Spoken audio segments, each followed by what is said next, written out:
올해 경제 성장률이 예상보다 높은 4%대로 전망되면서 한국은행이 처음으로 연내 금리 인상 가능성을 언급했습니다. 가계빚이 연일 사상 최대치를 기록하는 상황에서 이자 부담이 가중될 우려도 커지고 있습니다. 오늘 발표될 코로나19 새 환자는 600명 안팎을 기록할 것으로 전망됩니다. 서울 강북구에서 확진 판정을 받은 노래방 도우미들이 수도권 노래방 여러 곳을 오간 것으로 확인돼 추가 감염 확산이 우려되고 있습니다.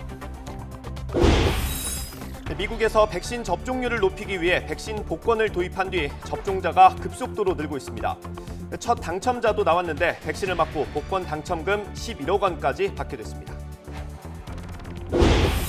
네, 정부 여당은 오늘 고위 당정협의회를 열고 한미 정상회담 성과를 뒷받침할 후속 대책을 논의합니다. 모더나 백신 국내 위탁 생산을 위해서 공장 부지와 전력, 용수 공급을 지원하는 방안 등이 논의될 전망입니다. 호남 지역 여론조사 응답자를 채우지 못해 하루 연기됐던 국민의힘 당대표 예비 경선 결과가 오늘 오전에 발표됩니다. 신구 대결 구도이던 경선이 개파 논쟁으로 번지면서 후보 간의 비방전도 가열되고 있습니다.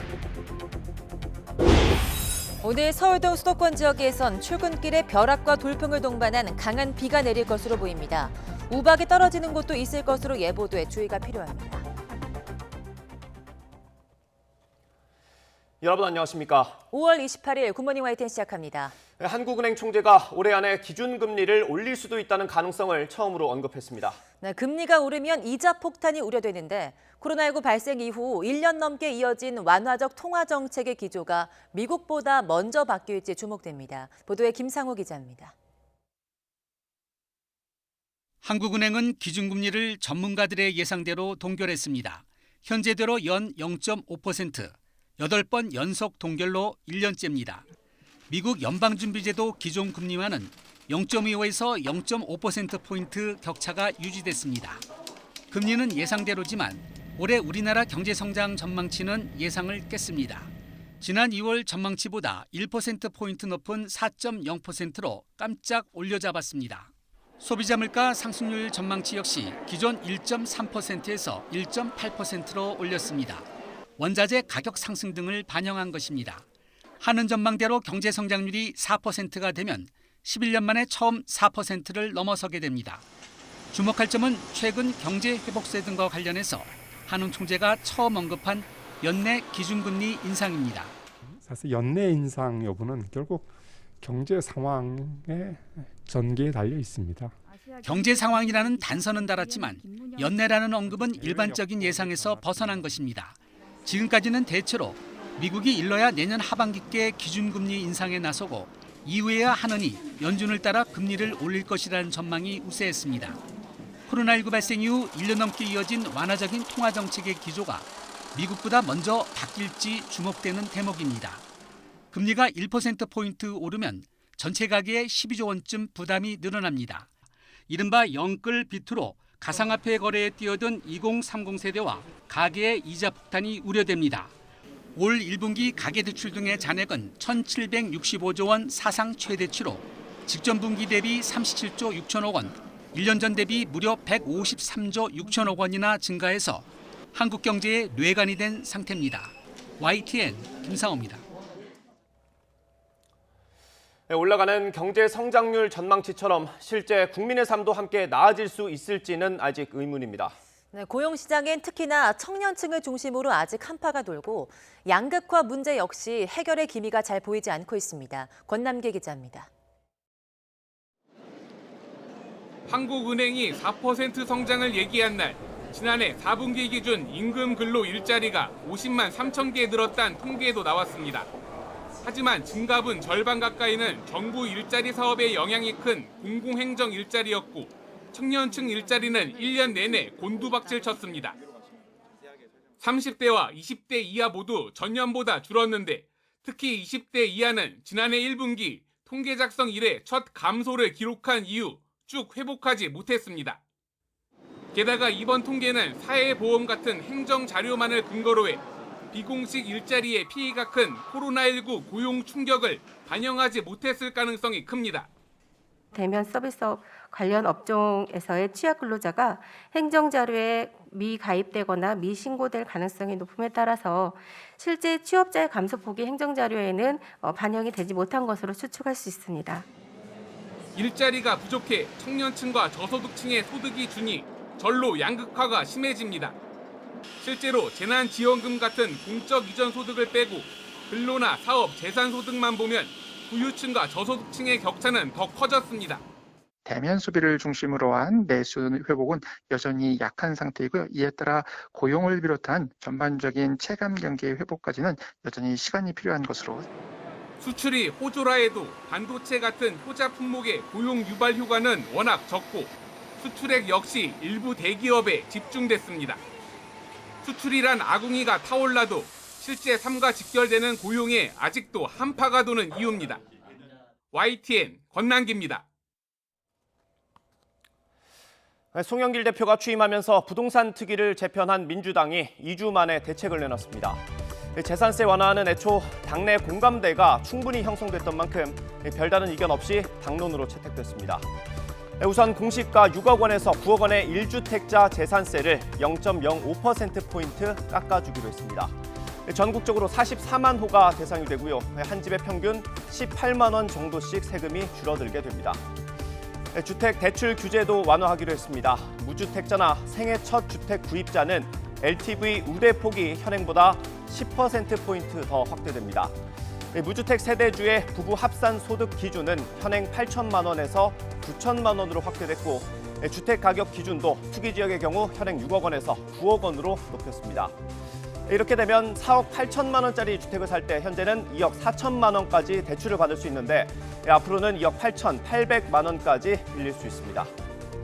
다만 양도소득세와 종합부동산세에 대해서는 현행대로 갈지 아니면 완화할지 결론을 내지 못했습니다. 양도세의 경우 1가구 1주택자 비과세 기준액을 현행 9억 원에서 12억 원으로 상향하는 안이 논의됐고 종부세와 관련해서는 과세 대상을 상위 2%로 한정하는 자체안을 올렸지만 결론에는 이르지 못했습니다. 이와 관련해서 김진표 위원장은 공청회를 통한 공론화 과정을 거치고 정부와 전문가 협의까지 진행하겠다고 설명했습니다. 이런 과정을 다음 달 안에는 마치겠다고도 밝혔습니다. 이런 가운데 더불어민주당 내부에서 반대 목소리가 나왔습니다. 국회 국토교통위원회 소속 더불어민주당 진성준 의원은 자신의 SNS를 통해서 부동산 특위는 집값을 잡고 주거를 안정시키기 위한 방안을 먼저 내놔야 한다고 주장했습니다. 그러면서 이번 대책이 세금 폭탄 프레임을 자초한 측면이 있다면서 집값이 내리면 세금도 내려가는 만큼 이에 대한 대책부터 필요하다고 강조했습니다. 정의당은 민주당 대책에 대해서 부동산 기득권 대표 정당이라는 솔직한 자기 고백이라면서 전면 철회하라고 촉구했습니다. 정의당 이동영 수석대변인은 눈치 보며 후진하더니 결국 국민의힘을 따라 핸들을 꺾고 부동산 역주행을 본격적으로 시작하겠다는 것이라고 말했습니다.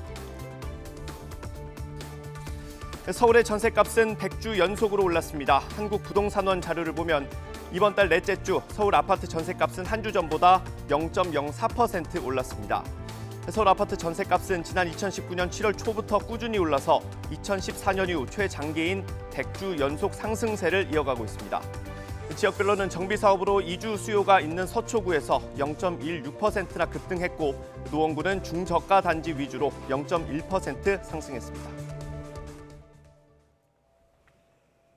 네, 오늘 전국에 천둥과 번개를 동반한 많은 비가 내리겠습니다.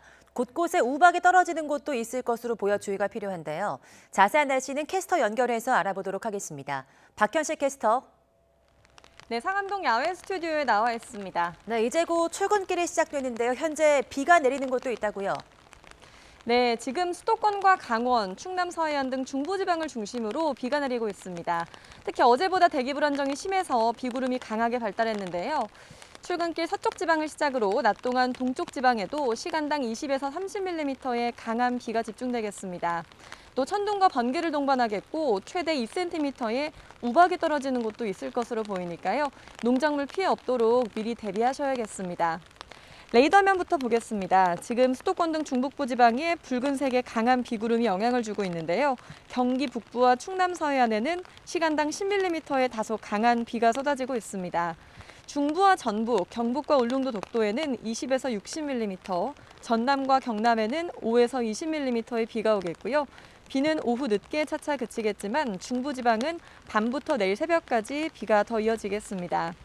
오늘 낮 동안 비가 오면서 종일 서늘하겠습니다. 서울과 부산 21도, 대전 22도, 광주 23도에 머물겠습니다. 주말인 내일은 구름 많은 가운데 선선한 날씨가 이어지겠고 휴일부터는 맑은 날씨 속에 다시 25도 안팎의 초여름 더위가 이어지겠습니다. 오늘 내륙 곳곳에는 최대 순간풍속 시속 70km의 돌풍이 예상됩니다. 야외에 설치된 선별진료소와 비닐하우스 등 시설물 피해가 우려되니까요. 미리 주변 점검 꼼꼼히 해주시기 바랍니다. 지금까지 YTN 박현실입니다.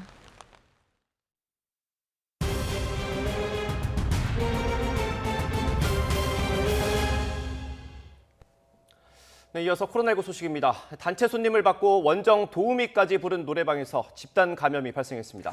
도우미들의 거주지가 수도권 여러 군데 분포해 있고 감염 경로도 파악이 안 돼서 방역 당국에 비상이 걸렸습니다. 이준엽 기자입니다. 노래방 손님 4명과 도우미 4명이 코로나19 확진 판정을 받은 서울 수유동의 한 노래방입니다. 평소라면 한창 영업할 시간이지만 확진 환자가 속출하면서 방역 차원에서 지금은 이렇게 폐쇄돼 있습니다. 밤 10시 영업 제한을 적용받는 곳이지만 이를 무시하고 영업을 했다는 게 주변 상인들의 증언입니다. 10시 영업을 했지만 그때 이제 배달 시켰잖아요. 음식점에서 추워지고 막 터지더라고요. 불은 꺼져 있고 몇 번 제가 이제 봤죠. 퇴근하는 이게 눈에 보이잖아요. 그 사이. YTN 취재 결과 확진자가 포함된 손님 7명은 경기도에서 술자리를 가진 뒤 택시를 타고 이곳 노래방을 2차로 찾았던 것으로 확인됐습니다. 당시 노래방 측은 집합 금지 규정을 피하기 위해 이들을 3명, 2명, 2명으로 쪼개받았습니다. 이들은 도우미도 7명까지 추가로 불렀던 것으로 파악됐습니다. 당연히 거리 두기는 지키지 않았고 노래방 안에서 음식 섭취와 흡연까지 하면서 마스크 착용은 미흡했던 것으로 조사됐습니다. 문제는 최초 의심 증상을 보인 확진자가 손님이 아니라 도우미 가운데 한 명이었다는 겁니다. 그 가설이 깨진 거예요. 결국에는 도우미들이 훨씬 더 증상 발현이 훨씬 빨랐고 그 사람보다 일주일 전부터 증상이 있던 사람이 있었던 거죠. 특히 확진된 노래 도우미들의 활동 범위가 넓다는 점은 감염의 뇌관이 될 것으로 보입니다. 확진자들의 거주지가 서울 시내 자치구 3곳 이상과 경기도 시군구 최소 서너 군데에 걸쳐 있고 양성 판정을 받은 도우미 일부는 수도권 일대 노래방 여러 곳을 오갔습니다. 비상에 걸린 방역당국은 이들과 접촉한 사람들을 파악하면서 지난 1일부터 26일까지 강북구 소재 도우미 이용 노래방을 다녀간 사람들에게 진단검사를 받으라고 안내했습니다. 하지만 좀처럼 감염 추세가 수그러들지 않는 상황에서 수도권에서 또다시 다발적인 집단 감염이 발생할까 우려됩니다. YTN 이준엽입니다. 네, 어제 0시부터 밤 9시까지 코로나19 양성 판정을 받은 신규 확진자는 모두 558명으로 집계됐습니다. 하루 전보다 23명이 적은 수치로 수도권이 390명, 비수도권이 168명입니다. 이에 따라 오늘 새벽 0시 기준으로 발표될 신규 확진자는 600명 안팎이 될 것으로 전망됩니다. 네, 어제부터는 의료기관에 남아있는 코로나19 백신의 당일 예약 접종이 시작됐습니다. 네, 자녀분이 뜨자마자 바로 없어질 정도로 반응이 뜨거웠는데요. 예약 접종을 위한 카카오 앱은 접속자가 몰리면서 한때 먹통이 되기도 했습니다. 김철희 기자가 보도합니다. 자녀 백신 접종 예약 방법은 간단합니다. 스마트폰 앱만 있으면 몇 분 만에 예약이 가능한데요. 제가 직접 해보겠습니다. 우선 네이버나 카카오톡 지도 앱에 접속한 뒤 자녀 백신을 검색합니다. 그러면 인근 위탁 의료기관마다 있는 자녀 백신 수량이 뜹니다. 만 30세 이상이면 본인 인증을 거친 뒤 어느 곳이라도 접종 예약을 할 수 있습니다. 조금 전 서울 성북구에서도 백신 자녀분 5명 접종이 가능하다는 알림이 떴는데요. 확인하기가 무섭게 예약이 모두 찼습니다. 처음에 5개 떴다가 지금은 0개로 나오던데. 네, 따로 연락이 오셔가지고 저희가 다 예약을 받은 상태예요. 접속자가 몰리면서 카카오 앱이 한때 먹통이 되기도 했습니다. 카카오에 이제 1시에 저희가 개통을 했기 때문에 접속자가 많아서 서버를 재가동하는 작업을 진행하고 있는 걸로 확인했습니다. 한 병에 10명이 접종할 수 있는 아스트라제네카 백신은 개봉 뒤 6시간이 지나면 그대로 폐기해야 합니다. 그래서 자녀분 당일 접종에 대한 현장 의료진 반응은 긍정적입니다. 예약자가 오지 않으면 꼼짝없이 백신을 버려야 했는데 이젠 그러지 않아도 된다는 겁니다. 접종률은 높아질 것 같고요. 버려지는 백신도 없어서 좋은 것 같아요. 시민들 반응도 호의적입니다. 상대적으로 뒷순이었던 젊은 층도 먼저 백신을 맞을 수 있게 됐기 때문입니다. 20, 30대 젊은 분들이 밖에 훨씬 활동량이 많아서 그런 분들을 먼저 백신을 맞는 것이 카카오톡이나 아니면 네이버를 통해서 알 수 있게 되면 언제 어디서나 편리하게 찾을 수 있을 것 같아서 자녀 백신 신청 전 유의해야 할 점도 있습니다. 아스트라제네카 백신 접종을 권장하지 않는 만 30세 미만은 이용할 수 없고 이미 한 차례 백신을 맞았거나 사전 예약을 한 사람은 당일 예약을 활용할 수 없습니다. 또 당일 예약을 해놓고 접종 받지 않으면 더는 자녀 백신 접종 신청을 할 수 없습니다. YTN 김철입니다.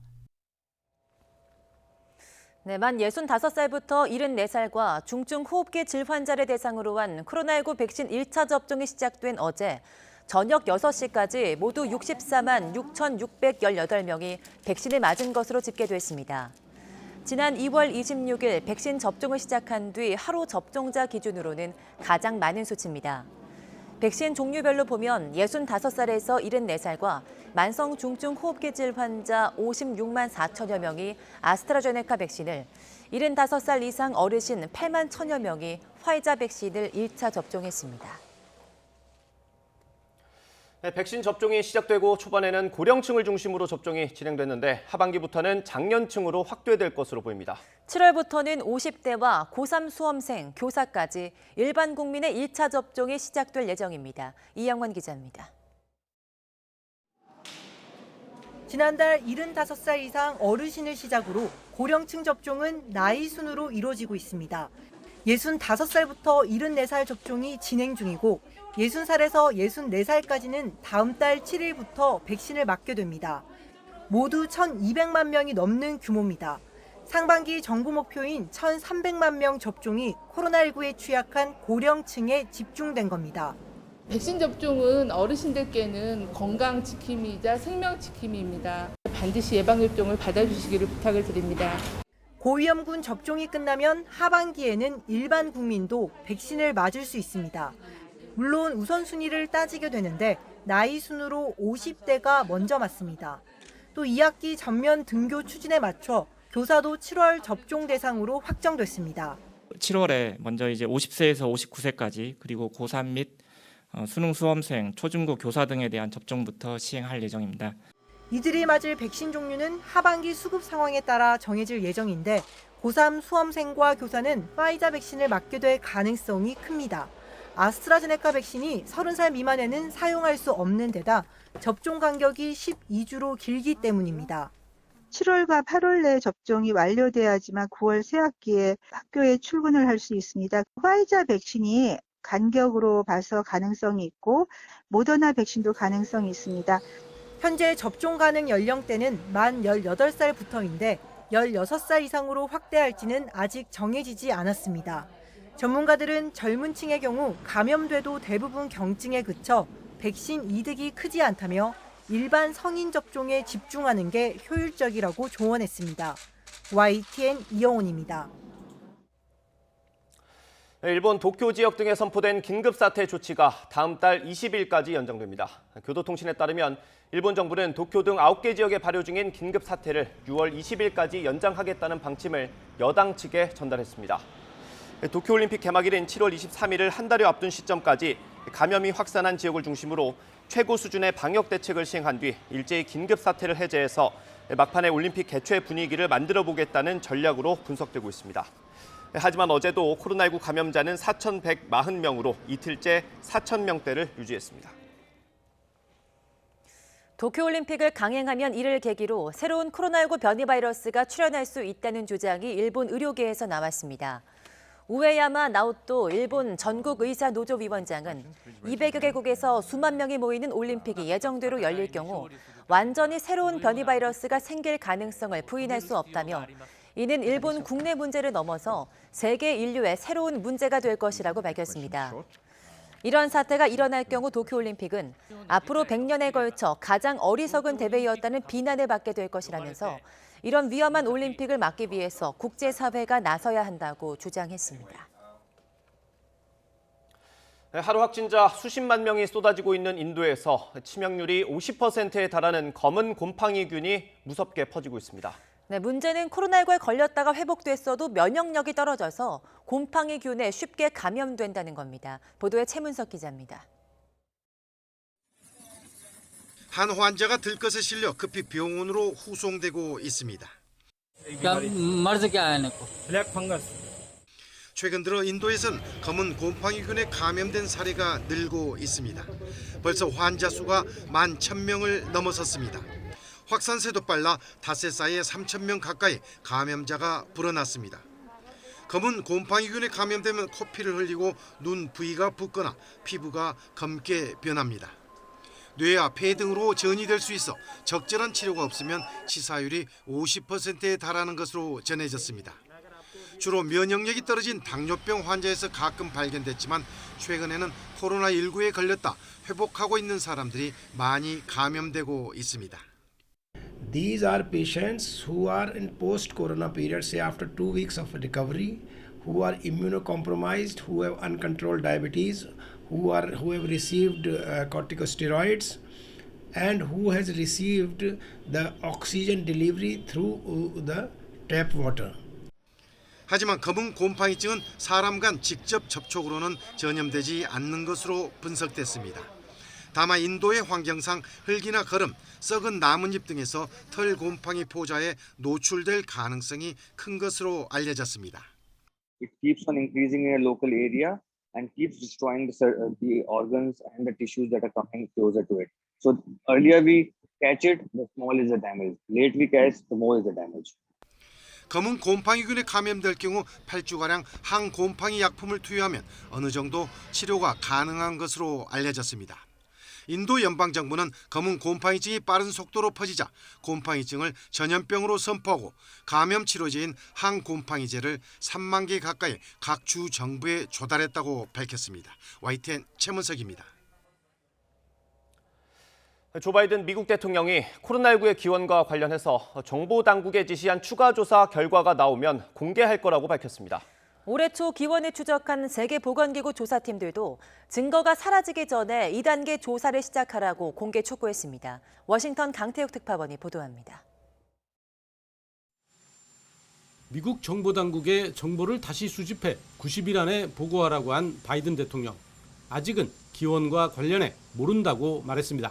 그래서 추가 조사하라고 했다는 겁니다.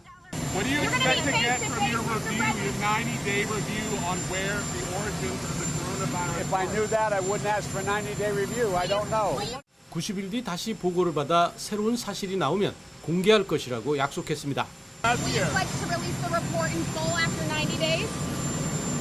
Yes, that's unless there's something I'm unaware of. 이에 대해 중국은 이미 과학적인 조사를 모두 마쳤다고 반발했습니다. 전문가들은 중국 실험실에서 시작되는 것이 불가능하다는 결론을 내렸다는 겁니다. 这是对科学的不尊重，对人民生命的不负责，更是对全球团结抗疫努力的破坏. 이런 가운데 기원을 추적했던 세계보건기구 조사팀 전문가들이 2단계 조사를 시작해야 한다고 촉구했습니다. 핵심 임무 가운데 하나가 우한을 비롯한 중국 내 혈액은행에 보관된 혈액 샘플을 대상으로 한 항체 검사인데 샘플이 2년 뒤 폐기 처분될 예정이라는 겁니다. 조사팀은 다수 회원국이 2단계 조사에 동의하고 있지만 최고 의사결정기구인 세계보건총회가 아직 결정하지 않고 있다고 설명했습니다. 지난 24일 개막한 세계보건총회에서는 심층 조사를 촉구한 유럽연합과 다른 나라로 조사 초점을 옮겨야 한다는 중국이 팽팽히 맞섰습니다. 기원을 두고 논란이 확산하고 있지만 WHO 차원의 중국 내 재조사는 쉽지 않다는 전망입니다. 워싱턴에서 YTN 강태욱입니다. 미국에서 코로나19 백신 접종률을 높이기 위해 도입한 백신 복권의 첫 당첨자가 나왔습니다. 네, 오하이오주에 사는 한 여성이 백신을 맞고 100만 달러, 우리 돈으로 11억 원이 넘는 복권 당첨금까지 받게 됐습니다. 박경석 기자입니다. 미국 오하이오주가 도입한 백신 복권 백스어 밀리언의 첫 당첨자는 제너럴 일렉트릭 항공의 기술자로 근무하는 아비가일 버겐스케 씨입니다. 버겐스케 씨는 코로나19 백신을 맞고 100만 달러, 우리 돈 11억 원이 넘는 당첨금까지 받게 됐습니다. I was completely surprised when I got the call, and I still can't believe it. It was a crazy night. 함께 당첨된 14살 소녀는 대학 학비 전액과 생활비를 지원받습니다.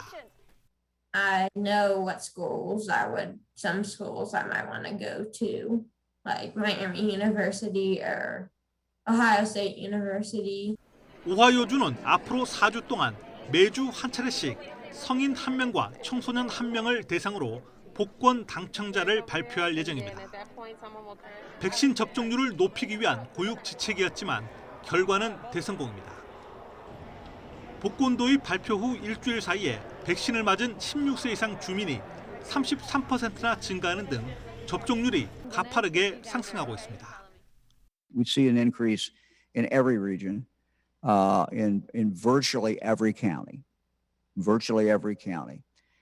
We see an increase among all demographics. 접종률이 좀처럼 오르지 않고 있는 미국 내 다른 주에서도 백신 복권을 속속 도입하고 있습니다. 뉴욕주는 최고 당첨금 500만 달러, 메릴랜드주는 40만 달러의 백신 복권을 만들었고 오리건주와 콜로라도주도 잇따라 복권 도입을 선언했습니다. YTN 박경석입니다.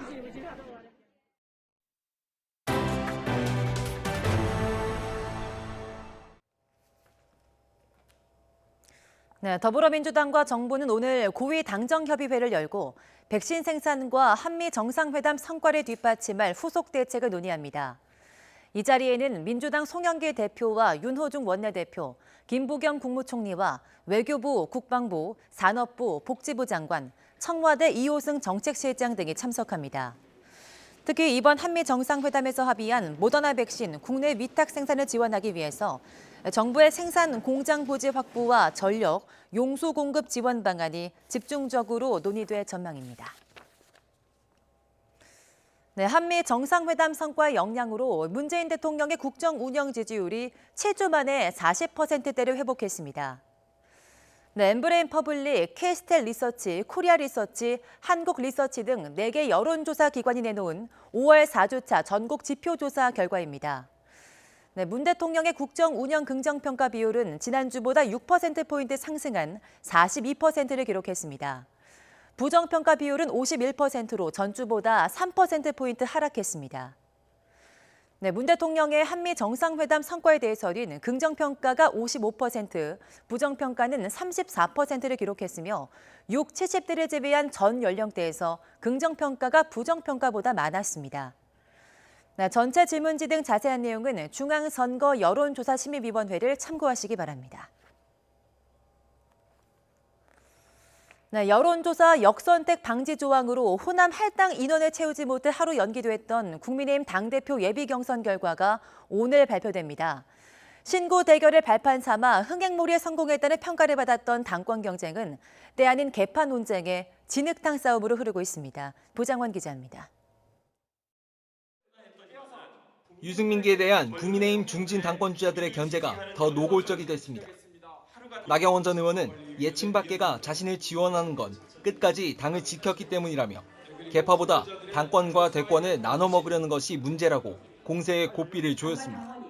개파 같은 것 자체를 제가 비난하는 것이 아니라 이제 그 개파는 어느 특정 대통령 후보를 지금 밀고 있잖아요. 그러면은 다른 후보들이 공정하다고 생각하고 들어올 수 있을까?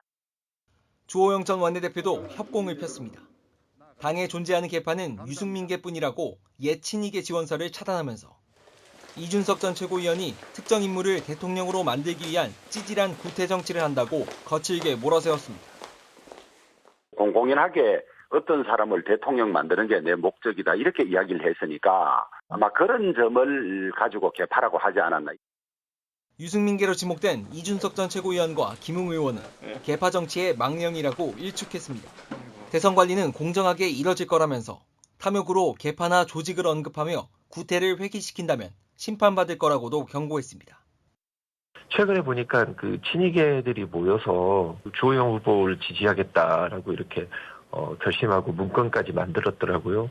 그걸 보면 아직도 이 개파 정치의 망령이 남아 있는 것 같습니다. 김은혜 의원도 조카뻘 젊은 정치인의 도전에 중진들이 옹졸한 대응을 하면서 축제가 막장이 됐다고 비판했습니다. 당권 여론조사에선 국민의힘 지지자만 응답하도록 한 역선택 방지 조항 탓에 호남에서 연령별 응답자 수를 제때 채우지 못했습니다. 결국 여론조사 지연으로 당대표 예비경선 결과 발표도 하루 미뤄졌습니다. 5명으로 좁혀지는 본경선 진출자 가운데 신진과 중진 중 어느 쪽이 다수가 되느냐에 따라 향후 본경선 판도도 요동칠 전망입니다. YTN 부장원입니다. 김호수 검찰총장 후보자 인사청문회가 파행으로 끝나면서 청와대는 기한을 연장해서 청문 보고서 송부를 다시 요청했습니다. 하지만 여야가 청문회 파행에 책임을 두고 공방을 벌이고 있어서 합의를 통한 보고서 채택은 불가능해 보입니다. 박석영 기자가 보도합니다. 김호수 검찰총장 후보자 청문회는 여야의 감정 싸움으로 파행했습니다. 민주당 김용민 의원이 검사 출신 국민의힘 유상범 의원의 전관예우 의혹을 질의한 게 화근이 됐습니다. 마주보면서 계속 상의를 하는 과정에 이와 같은 형태로 상대방 의원에 대해서 명예를 훼손하는 듯한 동료에 대한 예의를 먼저 안 지키신 거 아닙니까? 조수진 의원님 툭하면 제 얘기하시는데 그 발언권 얻고 얘기하세요. 눈 그렇게 크게 뜬다고 그렇게 이렇게 똑똑해 보이지 않으니까. 정회한 뒤 5시간 동안 서로 사과를 요구하다가 청문 보고서 제출 기한을 넘겼고 회의는 자동 종료된 겁니다. 이튿날에도 여야의 내탓 공방은 이어졌습니다. 청문회 아무런 관계없는 사안을 제기하면서 청문회를 파행시켰고 막말과 인격 모독, 모욕적인 언사가 난무하는 진흙탕 청문회로 인사청문회의 본질적 문제가 아니라 자당 의원의 과거에 대해 언급한 부분에 대한 사과를 받기 위해서 인사청문회를 파행시킨 것, 이것은 이해가 되지가 않습니다. 결국 문재인 대통령은 김호수 후보자에 대한 청문 보고서를 오는 31일까지 송부해달라고 다시 요청했습니다. 최대한 국회 절차를 기다리는 모양새지만 사실상 철회하지 않고 임명 수순에 들어갔다는 해석이 지배적입니다. 국민의힘은 청문회를 다시 열자고 요청한 가운데 더불어민주당은 이미 국회 시간은 끝났다며 회의를 연다면 청문 보고서를 채택해야 한다는 입장입니다. 만약 여당의 보고서 단독 채택으로 김호수 검찰총장 후보자가 임명된다면 문재인 정부 들어 야당의 동의 없이 임명한 장관은 32명으로 늘어나게 됩니다. YTN 박석영입니다. 법무부가 다음 달 초 검사장급 검찰 고위 간부 인사를 단행하기로 했습니다. 신임 검찰총장 취임과 함께 대대적인 정기 인사가 단행되는 건데 특히 인사적체 해소 방안으로 이른바 기수 파괴도 추진되는 것으로 알려지면서 검찰 내 상당한 동요가 예상됩니다. 우철희 기자의 보도입니다. 김호수 검찰총장 후보자의 인사청문회 바로 다음 날 검찰 인사위원회가 소집됐습니다. 예상대로 조만간 단행될 검사장 승진, 전보 인사 원칙과 기준 등이 주요 의제였습니다. 승진 심사 대상은 연수원 29기와 30기입니다. 특히 이번 인사위에선 이른바 기수 파괴 방안이 비중 있게 논의된 것으로 전해졌습니다. 법무부가 회의 종료 뒤에 공개한 심의 결과에도 이 같은 취지가 그대로 담겼습니다. 고호봉 기수의 인사 적체 등을 해결하기 위해 관련 규정 내에서 탄력적인 검사장 인사를 하는 방안 등 다양한 논의가 있었다고 공개했습니다. 구체적인 방안은 공개하지 않았지만 일선에선 고검장급을 다시 일선지검장이나 고검차장, 법무연수원 연구위원 같은 검사장급으로 강등할 수 있다는 뜻으로 해석하고 있습니다. 실제 박범계 법무부 장관은 인사위 개최 몇 시간 전 기자들과 만나 검사장급의 인사 적체가 있다면서 전반적으로 점검할 때라고 강조하기도 했습니다. 당장 현 고검장들의 용퇴를 촉구하는 취지로도 해석되는 발언입니다.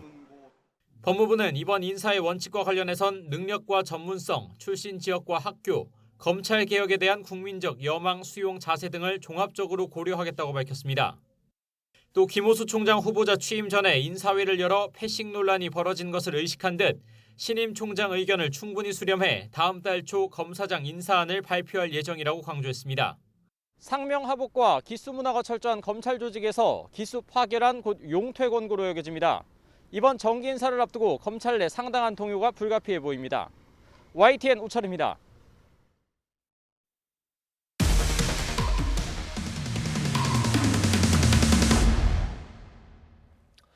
한 40대 택배기사가 뇌출혈로 쓰러지면서 지금은 말도 못하는 상태로 건강이 나빠졌습니다.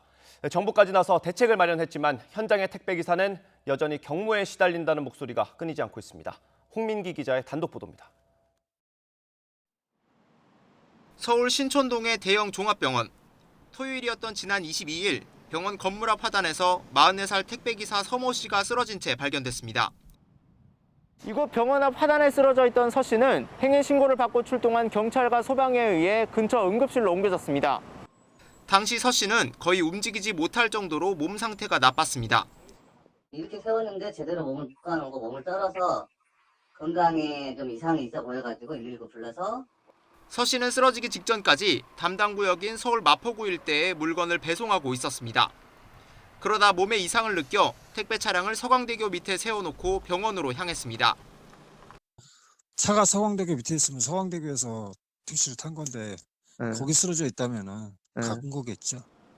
그런데 응급실에서 150m가량 떨어진 곳에서 쓰러진 겁니다. 그 병원 갔었는데 그 병원에 코로나 때문에 정확하게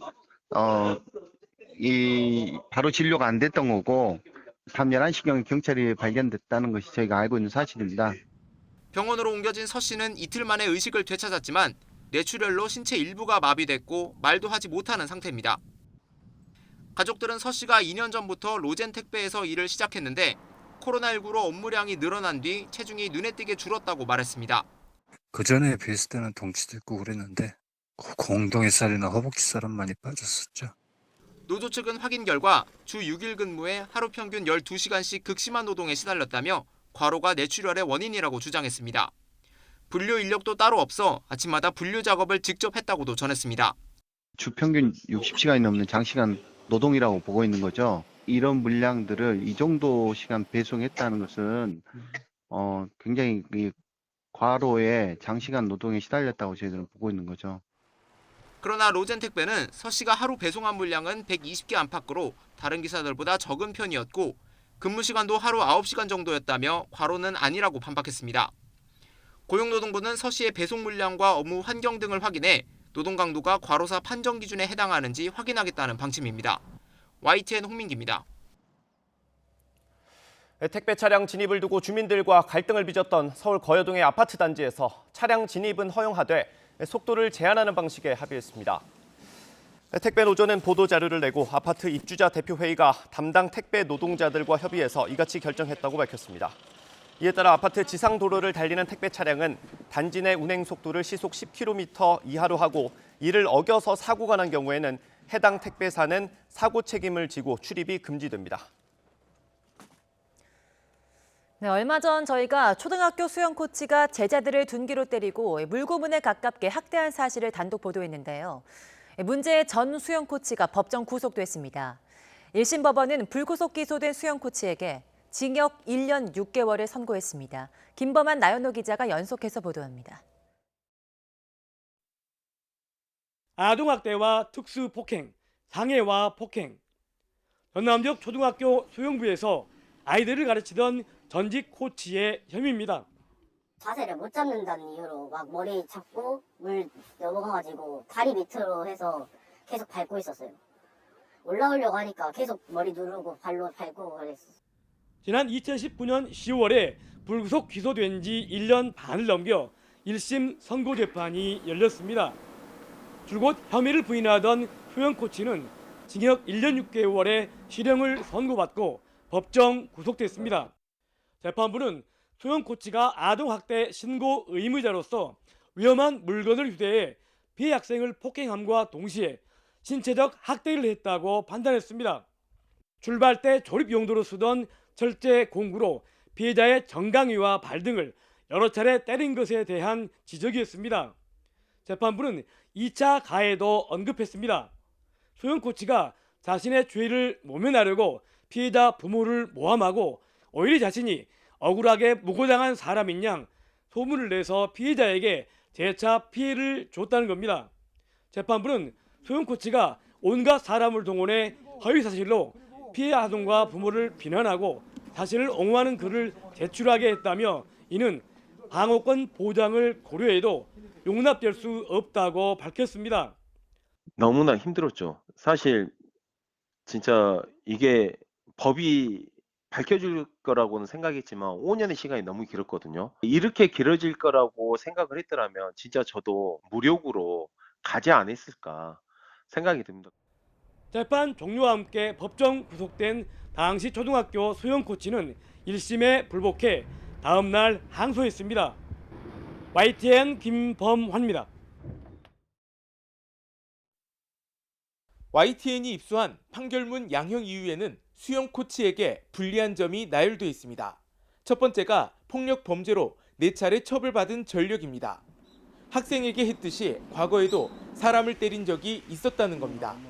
수영 코치가 되기 전이든 후든 간에 폭력 전과 사실은 교육당국에서 걸러지지 않았습니다. 채용하는 과정에서는 폭행 사건이라든가 이런 신원조회를 저희한테 하는 게 아니라 채용권자가 피해자이기 때문에 학교에서 이 부분을 해야 되지 않을까. 수영 코치가 1심에서 실형을 받고 법정 구속까지 됐는데도 교육당국은 새까맣게 모르고 있었습니다. 심지어 지난달 3월 YTN 보도 이후 모든 의혹의 중심에 있는 수영 코치와 전화통화조차 하지 않았습니다. 연락처를 알려고도 노력을 해봤었고 이 사람이 일반인 때문에 오라 하거나 가라 하거나. 현재 교사로 있는 수영 코치 아내를 비롯해 연락처를 알아볼 방법은 얼마든지 있지만 조사하지 않은 겁니다. 게다가 당시 수영부 감독교사였던 코치의 아내를 상대로도 별다른 조사가 이루어지지 않았습니다. 당시 학교 수영부에서 벌어진 코치의 무차별 폭행과 물고문에 가까운 학대를 제대로 조사할 의지가 있었는지 의심되는 정황입니다.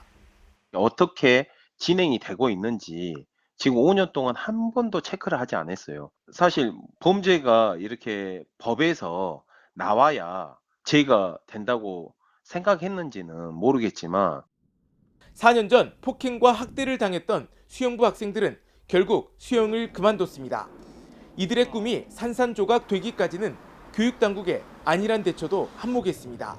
YTN 나연호입니다.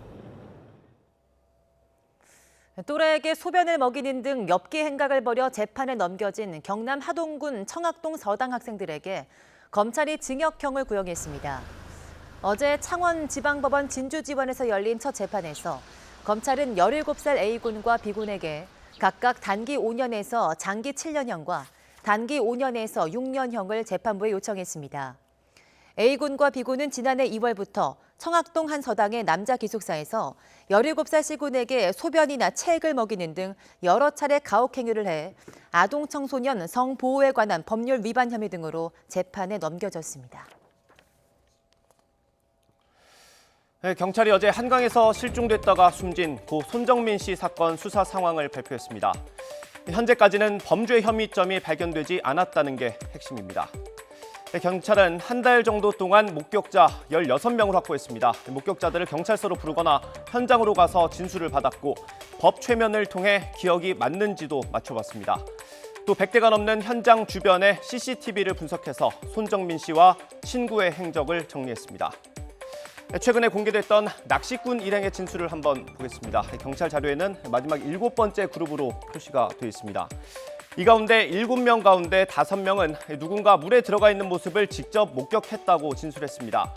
경찰은 이 남성이 누구인지 확인하기 위해서 실종 신고된 사람들을 모두 조사했지만 관련성이 없는 것으로 확인됐다고 밝혔습니다. 손정민 씨의 친구는 모두 7차례 조사를 받았습니다. 친구의 노트북, 부모와 누나까지 휴대전화를 제출받아 포렌식을 했지만 삭제된 내역은 없었다고 경찰은 설명했습니다. 경찰은 SNS에서 제기되는 의혹들에 대해서도 하나하나 설명했습니다. 손정민 씨가 스스로 물에 들어갔을 리가 없다는 의혹에는 예전에 물놀이 했던 사진을 확보했다고 반박을 했고요. 친구가 물에 같이 들어간 것 아니냐는 주장에 대해서는 이렇게 택시기사의 진술을 공개하기도 했습니다. 경찰은 어제 수사 상황을 발표하면서 여전히 풀리지 않는 당일 행적을 밝히기 위해 수사를 이어가겠다는 입장을 밝혔습니다. 현재까지 수사한 상으로 볼 때 변사자의 사망이 범죄와 관련된 정황은 확인되지 않았지만 경찰에서는 실체적 진실 발견을 위해 모든 가능성을 열어두고 수사하고 있으니 경찰 수사를 믿고 지켜봐 주시길 당부드립니다. 경찰은 이례적으로 수사 진행 상황을 담은 23쪽짜리 자료를 홈페이지에 공개했습니다. 또 이번 사건과 관련된 문의도 받겠다고 밝혔습니다.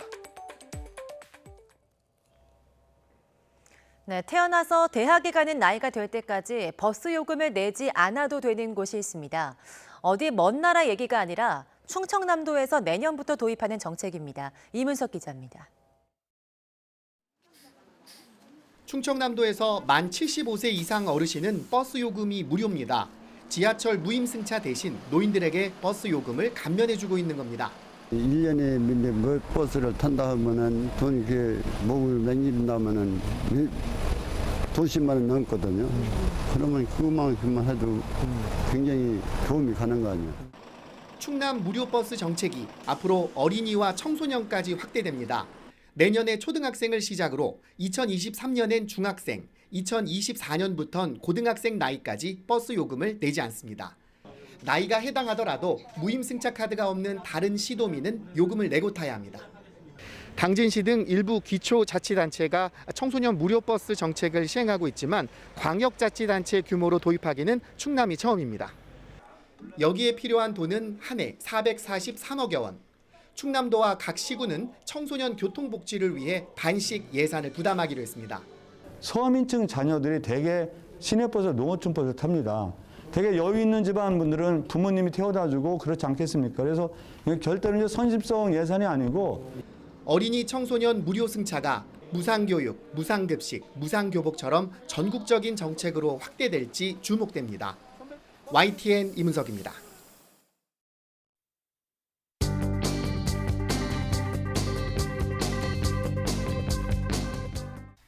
9억 원 이하 주택의 재산세가 감면됩니다.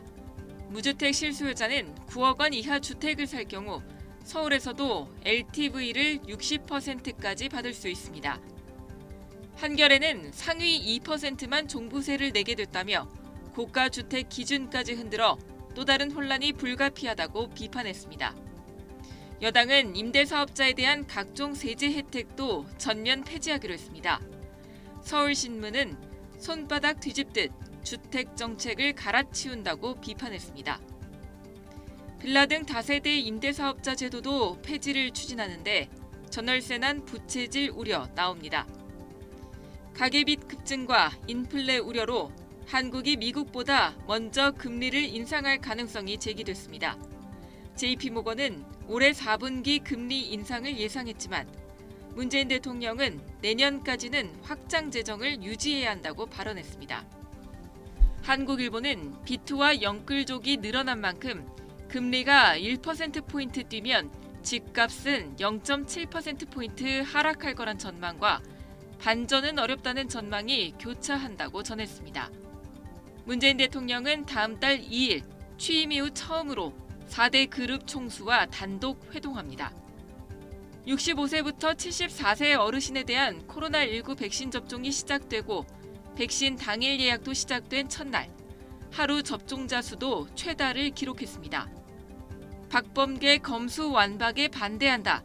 검찰 형사부는 장관이나 총장 승인 없이는 수사를 시작하지 못하게 하는 박범계 법무장관의 조직 개편안에 대해 반발이 커지고 있습니다. 수사력 약화와 중립성 훼손은 물론 정권 비리는 수사하지 말라는 말이란 비판입니다. 문재인 정부에서 소득 주도 성장 정책을 설계하고 집행한 홍장표 전 소주성 특별위원장이 한국개발연구원 원장에 선임됐습니다. 앞서 KDI 출신 원로학자들은 소주성 정책은 망국 정책이라며 원장 선임에도 반대 성명을 냈습니다. 카드사 해외 매출이 폭증했습니다. 가상화폐 때문인데 해외 거래소에서 싸게 사서 국내에서 팔려는 수요 때문입니다. 가상화폐 카드깡 우려가 나옵니다. 오세훈 서울시장은 가구 소득에 따라 현금을 차등 지급하는 안심소득의 시범사업에 착수했습니다. 일단 구설에 휘말렸던 남양유업은 국내 사모펀드인 한엔컴퍼니에 팔렸습니다. 조간 브리핑 김연아입니다. 한국은행이 처음으로 연내 금리 인상 가능성을 언급하면서 가계대출이자 부담이 가중될 우려가 커지고 있습니다. 코로나19 새 환자는 600명 안팎으로 전망되는 가운데 최근 확진된 서울 강북구 노래방 도우미들이 수도권에서도 노래방 여러 곳을 오간 것으로 확인돼 추가 감염 확산이 우려됩니다. 백신 접종으로 상황이 호전됐던 영국에서 인도 변이 바이러스가 빠르게 확산하고 있습니다. 일본에서도 인도 변이 감염이 잇따라 확인돼 확산 차단에 비상이 걸렸습니다. 호남 지역 여론조사 응답자를 채우지 못해 하루 연기됐던 국민의힘 당대표 예비 경선 결과가 오늘 오전 발표됩니다. 오늘 서울 등 수도권 지역에서 출근길 벼락과 돌풍을 동반한 강한 비가 쏟아질 것으로 보입니다. 굿모닝 YTN 이어갑니다. 한국은행 총재가 올해 안에 기준금리를 올릴 수도 있다는 가능성을 처음 언급했습니다. 네, 금리가 오르면 이자 폭탄이 우려되는데요. 코로나19 발생 이후 1년 넘게 이어진 완화적 통화 정책의 기조가 미국보다 먼저 바뀔지 주목됩니다. 보도에 김상호 기자입니다. 한국은행은 기준금리를 전문가들의 예상대로 동결했습니다. 현재대로 연 0.5%, 8번 연속 동결로 1년째입니다. 미국 연방준비제도 기존금리와는 0.25에서 0.5%포인트 격차가 유지됐습니다. 금리는 예상대로지만 올해 우리나라 경제성장 전망치는 예상을 깼습니다. 지난 2월 전망치보다 1%포인트 높은 4.0%로 깜짝 올려잡았습니다. 소비자 물가 상승률 전망치 역시 기존 1.3%에서 1.8%로 올렸습니다. 원자재 가격 상승 등을 반영한 것입니다. 한은 전망대로 경제 성장률이 4%가 되면 11년 만에 처음 4%를 넘어서게 됩니다. 주목할 점은 최근 경제 회복세 등과 관련해서 한은 총재가 처음 언급한 연내 기준금리 인상입니다. 사실 연내 인상 여부는 결국 경제 상황의 전개에 달려 있습니다. 경제 상황이라는 단서는 달았지만 연내라는 언급은 일반적인 예상에서 벗어난 것입니다. 지금까지는 대체로 미국이 일러야 내년 하반기께 기준금리 인상에 나서고 이후에야 하느니 연준을 따라 금리를 올릴 것이라는 전망이 우세했습니다. 코로나19 발생 이후 1년 넘게 이어진 완화적인 통화 정책의 기조가 미국보다 먼저 바뀔지 주목되는 대목입니다.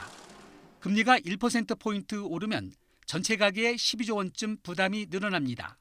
이른바 영끌 비트로 가상화폐 거래에 뛰어든 2030 세대와 가계의 이자 폭탄이 우려됩니다.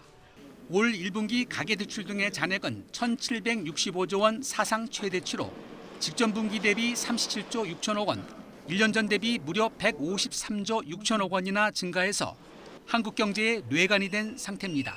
YTN 김상호입니다. 금리가 오르면 자영업자와 중소기업인들도 타격을 받을 수밖에 없습니다. 한국은행은 이례적으로 연내 금리 인상 가능성을 언급했지만 우리의 경제 상황이 녹록치 않습니다. 네, 문재인 대통령도 내년까지는 확장 재정을 유지해야 한다고 강조했습니다. 문 대통령 발언 직접 들어보겠습니다. 재정이 경제의 균형추가 되어 부족한 가계와 기업의 활력을 보완하고 계층 간, 부문 간 양극화를 바로잡아 주어야 합니다. 최근 위기 대응 과정에서 국가 채무가 빠른 속도로 증가한 것은 사실이지만 다른 나라들에 비해 증가 폭이 낮고 재정 건전성이 양호한 편입니다. 확장 재정을 요구하는 의견과 재정 건전성을 중시하는 의견이 엇갈리고 있지만 적어도 내년까지는 경기의 확실한 반등과 코로나 격차 해소를 위해 확장 재정 기조를 유지할 필요가 있다고 봅니다. 재정 정책의 효과를 극대화하기 위해서는 속도와 타이밍이 무엇보다 중요합니다. 올해 예산을 신속하게 집행하는 한편 방역 상황과 경제 여건 변화에 곧바로 대처할 수 있도록 필요하다면 큰 폭으로 증가한 추가 세수를 활용한 추가적인 재정 투입 가능성을 열어두어야 하겠습니다. 금리 인상 카드가 제기되고 있는 건 최근 가열되고 있는 높은 인플레이션과 자산 가격 버블 우려 때문입니다. 제니 옐런 미국 재무장관이 지금의 높은 인플레이션 현상은 연말 이후 차츰 해결될 거라고 언급했습니다. 세추리 소위 청문회에서 현재 높은 인플레이션은 전염병과 공급망 병목 현상 등에 따른 일시적인 것으로 연말까지는 지속하겠지만 고질적인 건 아니라고 말했습니다. 네, 문재인 대통령이 다음 주 4대 그룹 총수들을 청와대로 초청해서 비공식 오찬 간담회를 여는 일정을 추진 중인 것으로 전해졌습니다. 이번 만남은 지난 한미 정상회담 당시 대규모 미국 투자로 한미 경제 동맹을 견인한 대기업들을 격려하려는 차원으로 풀이됩니다. 또 한미 경제 협력을 위한 후속 논의가 이어질 것이라는 관측도 제기되고 있습니다. 재계에 따르면 이번 청와대 간담회에는 최태원 SK그룹 회장을 비롯해 정의선 현대차 그룹 회장, 구광모 LG그룹 회장 등이 초청된 것으로 전해졌습니다. 또 이재용 부회장이 수감 중인 삼성전자에서는 김기남 부회장이 참석할 가능성이 높은 것으로 알려졌습니다. 더불어민주당이 재산세 감면 기준을 9억 원으로 높이고 실수요자의 주택담보대출을 더 우대해주기로 결정했습니다. 다만 양도소득세와 종합부동산세를 완화하는 방안은 이번에도 결론을 내지 못했습니다. 최하영 기자의 보도입니다. 4.7 재보궐선거에서 따끔한 부동산 민심을 맛본 민주당이 정책 손질에 나섰습니다. 기존 세금 폭탄 정책 대신 실거주자와 실수요자에게 숨통을 트여주겠다는 겁니다. 일부 투기 억제에는 성공을 했지만 자산가치 상승에 의해서 상승하는 집값 상승을 잠재우는 데는 좀 부족했었습니다. 우선 공시가 6억에서 9억 원의 1주택자 재산세를 0.05%포인트 깎아줄 방침입니다. 주택 44만 호가 평균 18만 원씩 재산세 부담을 덜 것으로 전망됩니다. 또 내 집 마련 기회를 넓히기 위해 주택담보대출, LTV 우대 혜택도 20%포인트까지 높이고 우대 조건도 완화하기로 했습니다. 예를 들어 투기 과열지구에서 8억 원짜리 집을 살 경우 주택담보대출은 현재 3억 2천만 원까지지만 앞으로는 최대 4억 원까지 늘 수 있습니다. 이와 함께 임대사업자에 대한 과도한 세제 혜택이 매물 잠김을 부추겼다는 지적에 따라 매입 임대의 신규 등록을 아예 없애고 매물 유도를 위해 등록 말소 뒤 6개월 동안만 양도세 중과 배제 혜택을 인정하기로 했습니다. 공급 확대를 위해선 청년 신혼부부를 위한 주택 10,000호를 공급하고 송영길 대표가 주장한 누구나 집도 시범 추진하기로 했습니다. 다만 양도소득세와 종합부동산세에 대해선 현행대로 갈지 아니면 완화할지 결론을 내지 못했습니다.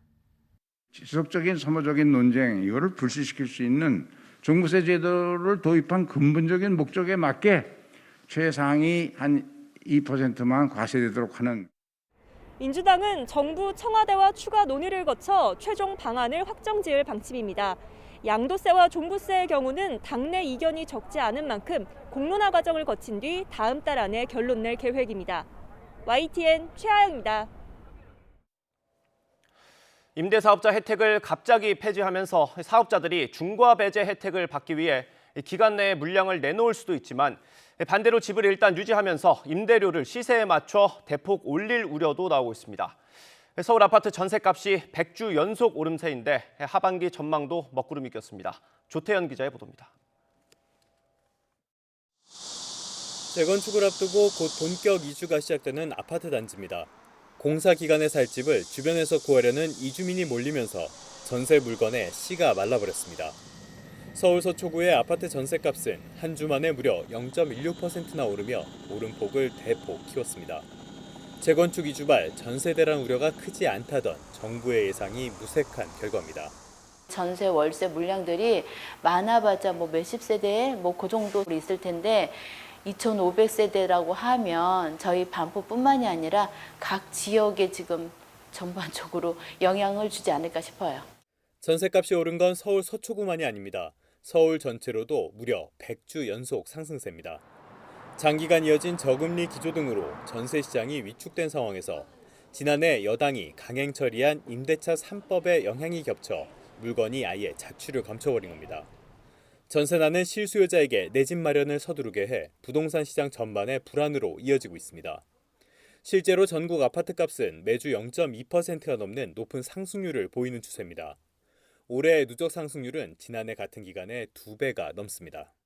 6월부터는 전월세 신고제까지 시행이 되면서 임대차 3법이 본격적으로 가동돼서 민간 아파트 전세 물건이 더 부족해질 가능성이 제기되고 있습니다. 올해 서울의 새 아파트 입주량이 3만 호가량으로 전년에 비해서 40% 정도 줄어들기 때문에 끝모를 전세난과 부동산 시장 불안 속에 전세를 찾는 실수요자의 괴로움은 하반기에도 이어질 것으로 보입니다. YTN 조태현입니다. 네, 오늘부터 아파트 계약 취소 등으로 나온 무순위 물량은 해당 지역 무주택자만 신청할 수 있게 됩니다. 국토교통부는 무주택 실수요자의 주택 마련 기회를 확대하는 내용을 담은 주택 공급에 관한 규칙 일부 개정안을 오늘 시행한다고 밝혔습니다. 이와 함께 분양가 상한제 대상 주택이 아닌 일반 주택의 경우 발코니와 가전제품 등 추가 선택 품목의 묶음 판매도 제한돼서 발코니 확장을 이유로 다른 옵션을 끼워 파는 행위도 금지됩니다. 정부가 LH 혁신 방안을 내놨습니다. LH의 독점적인 권한을 나누거나 없애고 본사 조직과 인력을 20% 줄인다는 게 핵심입니다. 하지만 민주당은 결론을 내리지 못하고 추가 당정 협의를 갖기로 했습니다. 보도에 오인석 기자입니다. 정부가 제시한 혁신안은 LH의 독점적 지위와 권한, 정보 등을 즉시 타 기관으로 분할하고 폐지, 축소하는 것이 골자입니다. 혁신안에 따르면 LH를 모회사인 주거복지공사와 자회사인 주택도시공사로 분할해 주거복지는 주거복지공사가, 주택건설은 주택도시공사로 기능이 나눠집니다. 모회사인 주거복지공사는 자회사를 관리 감독하고 LH 직원 투기 등이 재발하지 않도록 자회사를 견제하는 역할도 맡게 됩니다. LH의 20여 개 기능도 전면 조정됩니다. 개발 후보지 조사와 보상 업무는 국토부가, 토지 주택 정보화 사업은 LX로 분할됩니다. 또 지역개발 사업과 혁신 도시 사업 등 8개 기능이 축소되고 공동주택 관리 지원과 도시재생 선정평가 등 10개는 이관이 추진됩니다. 본사 조직과 인력도 20% 축소됩니다. 토지 조성과 주택건설, 임대주택관리 등 핵심 기능을 제외한 조직과 인력의 20%가 축소돼 현장에 배치됩니다. 이 같은 정부의 LH 혁신 방안에 대해 당정이 협의를 가졌지만 결론을 내리지 못하고 추가 논의를 이어가기로 했습니다. 인위적으로 늦출 필요도 없지만은 기왕에 하는 김에는 충실하고 완벽해야 되지 않겠습니까? 의원들은 당과의 충분한 논의 없이 정부가 단일안을 만든 데 대해 불쾌감을 표출한 것으로 알려졌습니다. LH 혁신안이 다음 달로 넘어갈 가능성이 커지면서 LH 사태가 터진 지 3개월이 넘도록 결론을 내리지 못할 것으로 보입니다. YTN 오인석입니다. 네, 오늘은 전국에 또 한 차례 비가 내리겠습니다. 짧은 시간 동안 돌풍과 벼락, 우박을 동반한 강한 비가 예상돼서 각별한 주의가 필요한데요. 기상센터 연결해서 자세한 날씨 알아보겠습니다. 네, 심희린 캐스터. 네, 기상센터입니다. 네, 현재 비가 내리는 곳은 어디죠? 네, 현재 레이더 화면을 보면 수도권과 강원, 충청 북부를 중심으로 비가 내리고 있습니다. 낮에는 남부지방으로 비가 확대하겠고 오후 늦게부터 차차 그치겠는데요. 다만 중부지방은 밤부터 내일 새벽까지 또 한 차례 비가 더 이어지겠습니다. 예상되는 비의 양은 중부와 전북, 경북에 최고 60mm, 남해안에는 5에서 20mm가량이 되겠는데요. 이 지역별로 비의 지속 시간은 짧겠지만 내리는 동안 천둥과 번개, 우박을 동반한 시간당 20에서 30mm의 강한 비가 집중되겠습니다. 또 서해안과 영남해안 내륙 곳곳으로는 순간적인 돌풍이 불어들겠는데요. 시설물 피해 없도록 주의하셔야겠습니다. 그리고 비가 내리며 종일 서늘하겠습니다. 오늘 서울의 한낮 기온은 21도, 대전은 22도, 광주는 23도 선에 그치겠습니다. 주말인 내일은 구름만 많겠고요. 기온은 점차 오름세를 보일 전망입니다. 지금까지 날씨 정보였습니다.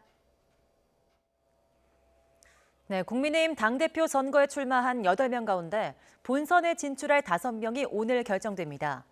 국민의힘은 오전 8시 당대표 선거관리위원회 회의를 열고 이틀 동안 실시한 예비경선 여론조사 결과를 발표할 예정입니다.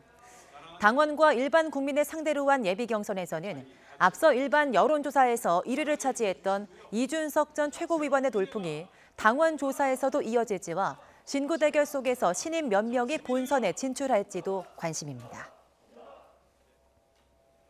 네, 민주당 법제사법위원회 위원들은 김호수 검찰총장 후보자 인사청문회가 파행된 건 전적으로 국민의힘 책임이라고 비판했습니다.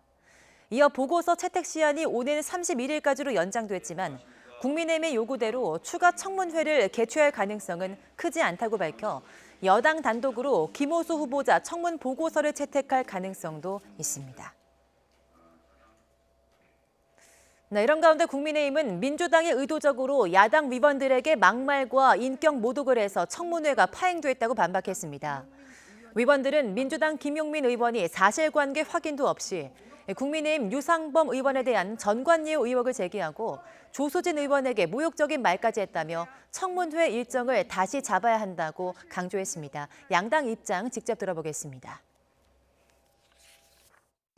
청와대로부터 재송부 요구가 오는 대로 우리 당은 청문 보고서 채택에 최선을 다하겠습니다.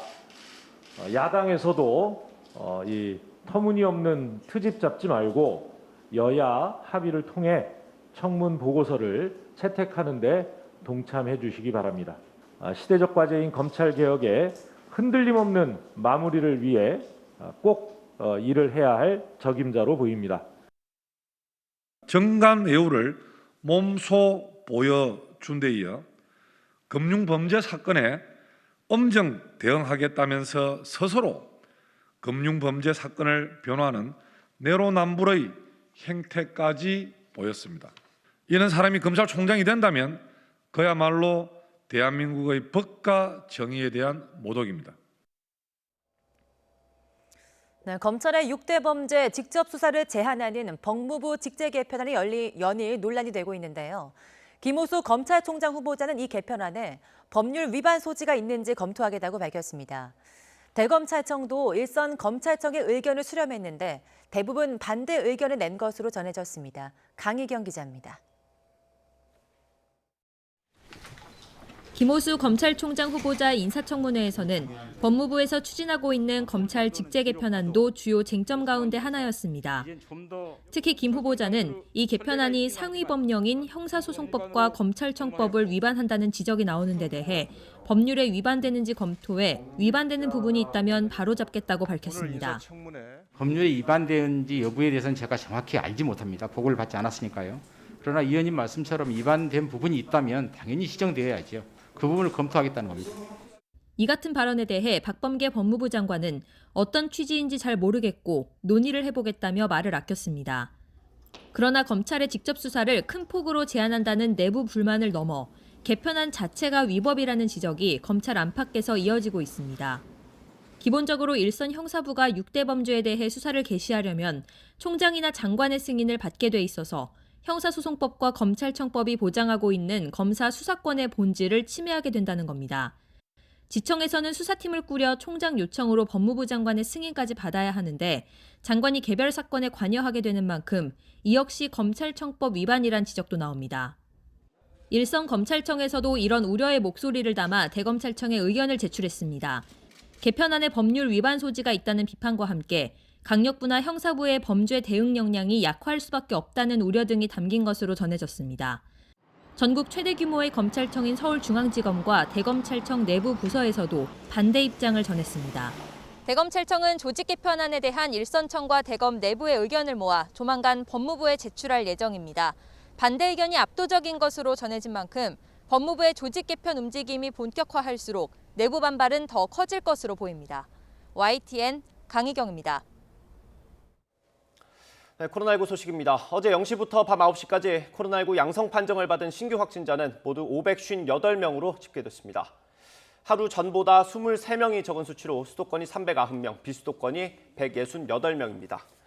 전국 17개 시도에서 모두 확진자가 나온 가운데 서울이 212명으로 가장 많았고 경기도가 148명, 인천이 30명, 대구 24명, 경남과 충남이 각각 21명으로 파악됐습니다. 이에 따라 오늘 0시 기준으로 발표될 신규 확진자는 600명 안팎이 될 것으로 전망됩니다. 65살에서 74살 어르신들에 대한 백신 접종이 어제 시작됐습니다. 하루 접종자만 모두 64만 명으로 역대 최다를 기록했습니다. 네, 어르신들은 백신을 맞게 돼 마음이 한결 놓인다며 정부가 발표한 접종자 인센티브도 기대된다고 말했습니다. 양동훈 기자입니다. 이른 오전부터 병원이 방문객으로 북적입니다. 차례대로 진료실에 들어가 옷소매를 걷고 주사를 맞습니다. 아스트라제네카 백신 접종이 재개되자 병원을 찾은 어르신들입니다. 자기가 다니는 저 병원을 지정을 해서 맞을 수 있다 그래가지고 이 병원이면은 안심할 수 있겠다 싶어서 신청을 했어요. 이상 반응에 대한 걱정도 나오고 있지만 오히려 어르신들은 백신을 맞게 돼 마음이 편하다고 말합니다.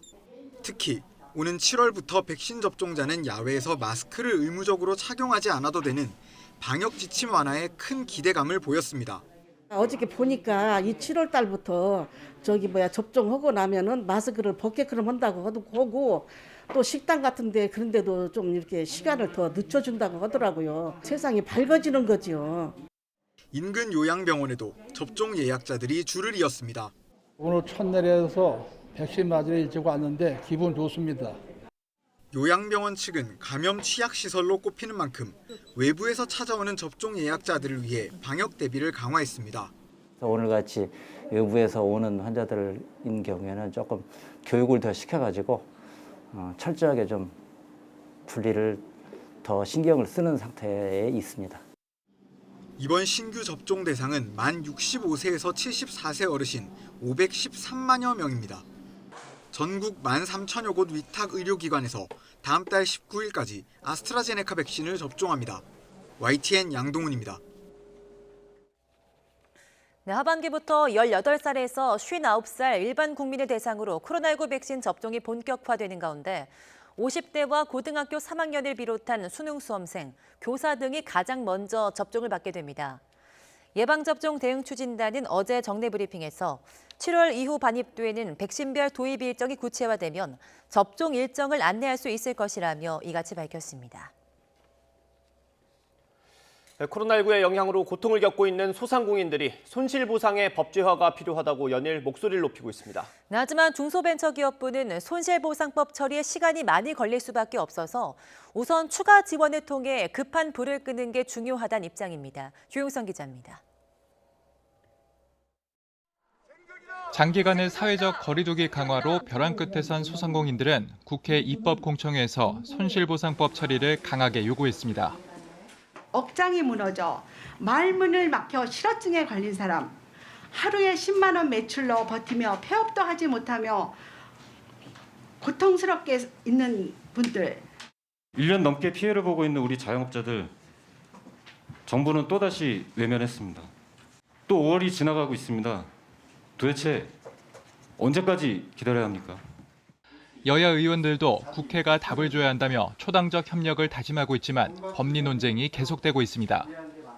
중기부는 소상공인들에게 추가 지원을 통해 우선 급한 불을 끄는 게 우선이라는 입장입니다. 국회에서 손실보상 법제화 논의가 진행되고 있지만 법리 논쟁이 한창이어서 차분히 기다려보는 게 합리적이라는 설명입니다. 중기부가 나서서 지금 당장 손실보상 입법을 하라. 그것도 소급 방식으로 입법을 하라. 제가 그렇게 주장하는 건 저는 정말 무책임하다고 생각합니다. 손실보상의 범죄를 잘 모르거나 저는 굉장히 무책임한 발언이라고 생각합니다. 또 재난지원금을 소급해서 준 사례를 들며 정부가 손실보상 소급 지원에 반대하는 것은 아니라고 설명했습니다. 다만 소급 적용했을 때 기존 지원금을 환수할 계획은 없다면서도 재난지원금과 손실보상은 중복성이 있다고 말해 고민을 드러냈습니다. 당시에도 이에 대한 손실보상이 규정되어 있지 않기 때문에 그 예산지원 항목에 손실보상이라고 이름을 붙이지 않았을 뿐입니다. 그러니까 손실보상과 재난지원이 중복된다는 말씀이죠? 네, 중복성이 있습니다. 중기부가 추가 재난지원금 마련을 제안했지만 소상공인들은 손실보상 법제화가 반드시 필요하다며 단체 행동을 예고한 상황이어서 당분간 갈등이 계속될 전망입니다. YTN 조용성입니다. 미국에서 코로나19 백신 접종률을 높이기 위해 도입한 백신 복권의 첫 당첨자가 나왔습니다. 네, 오하이오주에 사는 한 여성이 백신을 맞고 100만 달러, 우리 돈으로 11억 원이 넘는 복권 당첨금까지 받게 됐습니다. 박경석 기자입니다. 미국 오하이오주가 도입한 백신 복권 백서 밀리언의 첫 당첨자는 제너럴 일렉트릭 항공의 기술자로 근무하는 아비가일 버겐스케 씨입니다. 버겐스케 씨는 코로나19 백신을 맞고 100만 달러, 우리 돈 11억 원이 넘는 당첨금까지 받게 됐습니다. I was completely surprised when I got the call, and I still can't believe it. It was a crazy night. 함께 당첨된 14살 소녀는 대학 학비 전액과 생활비를 지원받습니다. I know what schools some schools I might want to go to, like Miami University or Ohio State University. 오하이오주는 앞으로 4주 동안 매주 한 차례씩 성인 1명과 청소년 1명을 대상으로 복권 당첨자를 발표할 예정입니다. 백신 접종률을 높이기 위한 고육지책이었지만 결과는 대성공입니다. 복권 도입 발표 후 일주일 사이에 백신을 맞은 16세 이상 주민이 33%나 증가하는 등 접종률이 가파르게 상승하고 있습니다. We see an increase in every region, in virtually every county. We see an increase among all demographics. 접종률이 좀처럼 오르지 않고 있는 미국 내 다른 주에서도 백신 복권을 속속 도입하고 있습니다. 뉴욕주는 최고 당첨금 500만 달러, 메릴랜드주는 40만 달러의 백신 복권을 만들었고 오리건주와 콜로라도주도 잇따라 복권 도입을 선언했습니다. YTN 박경석입니다. 발빠른 백신 접종으로 감염 상황이 호전됐던 영국에서 인도발 변이 바이러스가 빠르게 확산하면서 다시 확진자가 늘고 있습니다. 네, 호주 빅토리아주도 봉쇄에 들어가는 등 전 세계 60개국에 인도발 변이 바이러스가 상륙하면서 확산 차단에 비상이 걸렸습니다. 보도에 김영근 기자입니다. 영국에서 지금까지 인도발 코로나19 변이 바이러스에 감염된 사람은 모두 6,900여 명. 일주일 만에 2배로 뛰었습니다. 영국 정부는 신규 감염의 절반, 많게는 4분의 3이 인도발 변이에 의한 것으로 추정하고 있습니다. 발빠른 백신 접종으로 진정세를 보였던 코로나19 상황도 다시 안 좋은 쪽으로 가고 있습니다. 영국 모든 지역, 모든 연령대에서 확진 비율이 늘고 있습니다. The latest data show that the number of cases of coronavirus are rising. Yesterday, we saw 3,542 new cases, the highest since the 12th of April. 호주도 인도발 변이 바이러스로 비상이 걸렸습니다.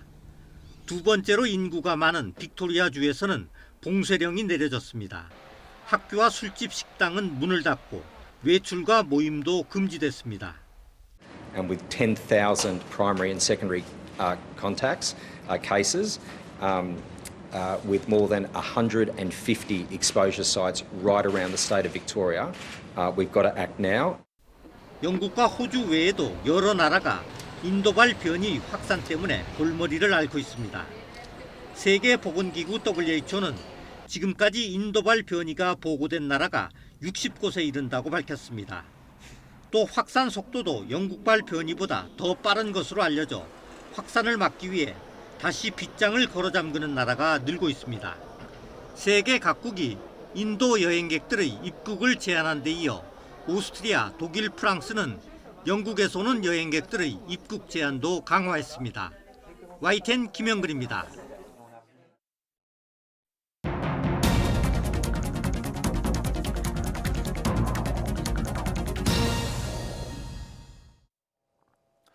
학교 급식실에서 일하다가 폐암에 걸려 숨지거나 투병하고 있는 노동자가 잇따르고 있습니다. 음식을 만들며 유독성 가스에 노출되지만 환기가 안 되는 공간이 많은 게 원인으로 추정됩니다. 노동자들이 직접 자체 실태 조사에 들어갔습니다. 김대겸 기자가 중점 취재했습니다. 성남에 있는 고등학교 급식실에서 15년 동안 조리사로 일해온 62살 곽순용 씨. 하루 12시간 넘게 일하던 반지하 조리실에선 환풍시설이 제대로 작동하지 않아 매일같이 매캐한 연기를 그대로 마셔야 했습니다. 약품하고 조리하고 한기, 공기 노출. 제 생각엔 거기서 그랬나. 몸에 무리가 와다 보니까. 언제부터인가 어깨 결림이 심해졌는데 3년 전 건강검진에서 폐암이라는 청천벽력 같은 진단이 나왔습니다. 양쪽 폐 절반 이상을 잘라내는 수술을 받았고 일도 못하게 됐습니다. 30kg 무게를 내 몸에다 달고 다니는 거. 그러니까 누른다. 앞뒤로 누르고 송곳으로 찔르는 것 같이 이렇게. 이처럼 열악한 환경에서 일하다 건강을 해치는 급식조리원 노동자들은 한둘이 아닙니다. 지난 2월 수원의 한 중학교 급식실에서 일하던 50대 노동자가 폐암으로 숨졌는데 처음으로 산업재해가 인정됐습니다. 이후 시민단체인 직업성 암찾기 119에는 중증 질환에 걸린 급식 노동자들의 신고 사례가 잇따르고 있습니다. 산재 승인이 된 이후에 그 소식을 듣고 현장에서 일하시는 분들이 당사자거나 지인분들이 17개 지역 노동조합에 많은 연락들을 주고 계시고 상담 중에 있습니다. 문제의 심각성을 느낀 급식 노동자들은 목소리를 내기 시작했습니다. 무엇보다 조리 환경 개선이 시급하다며 교육청을 찾아 대책 마련을 촉구했습니다. 일산화탄소와 포름알데히드 같은 유독성 물질에 노출된 노동자들을 대상으로 특수 건강진단을 실시하고 환기 시스템을 하루빨리 갖춰야 한다고 강조했습니다. 아이들의 건강한 밥상은 건강한 노동자의 안전한 조리 환경에서 시작된다. 폐암이 속출하는 급식실에서 어떻게? 민주노총은 지난 24일부터 전국 12,000여 개의 학교 급식소를 대상으로 환기 실태 등에 대한 현장 조사에 들어갔습니다. 결과가 나오면 언론에 공개하고 정부에 제출할 예정입니다. 다음 달 초에는 중증 질환으로 숨지거나 고통받고 있는 급식 노동자들을 대신해 근로복지공단에 집단 산재 신청을 하겠다는 방침입니다. YTN 김대겸입니다. 최근 조선업계가 대형 수주 잭팟을 터뜨리면서 장기 불황에서 벗어날 수 있을 거란 기대감이 커지고 있습니다. 하지만 최종 선박 인도까지는 다소 시간이 걸리는 만큼 당장의 업황 개선으로 이어지기는 어려운 상황입니다.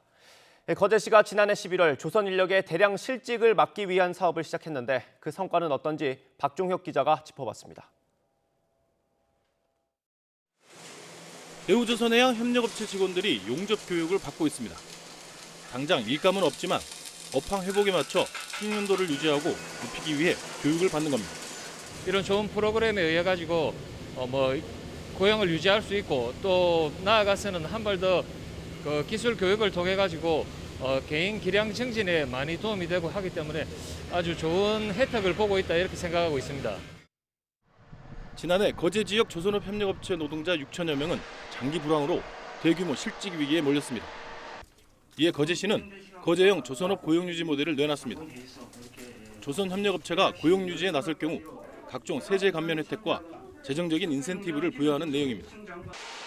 132개 업체가 지역 특화형 직업훈련과 고용유지 장려금 지원을 신청해 2천여 명이 혜택을 받았습니다. 유유 인력을 고용하고 노동 숙련도도 높이는 일석이조의 효과를 거뒀다는 평가입니다.